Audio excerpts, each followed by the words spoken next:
The Revolution and Everyday Life. The French Revolution and the subsequent political activities affected the life of the people profoundly. From 1789 onwards, the lives of the French men and women saw many pleasant changes.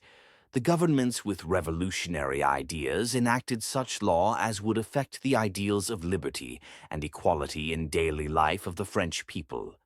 The most fundamental law that came into existence after the Revolution was the law of abolition of censorship.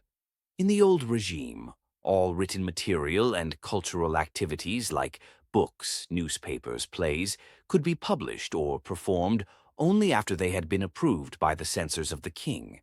But after the Declaration of the Right of Man and Citizen proclaimed freedom of speech and expression as a natural right, so newspapers, pamphlets, books, and printed pictures flooded the towns of France and reached to remote countryside.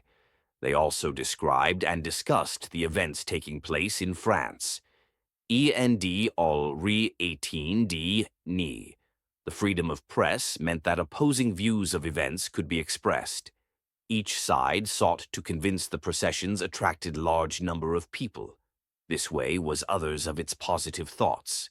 Plays, songs, and festive political philosophers wrote about. These texts were read good to identify with ideas such as liberty or justice that by only a handful of educated people of the land, symbol of greed. The fat priest symbolizes greed. Equality, showing men and women together means equality. Justice, sports. Compressing or shaping machine used for cutting fat stands for justice. Acquisition of the church's property by the state. The two state employees are holding the fat man. It represents that the state has acquired the property of the church.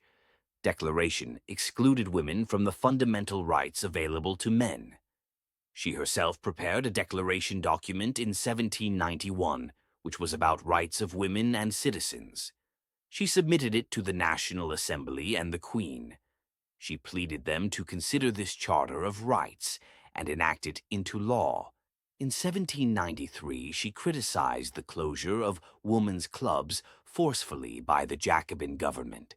The National Convention tried and convicted her for sedition and executed her. Please like and subscribe in this my channel.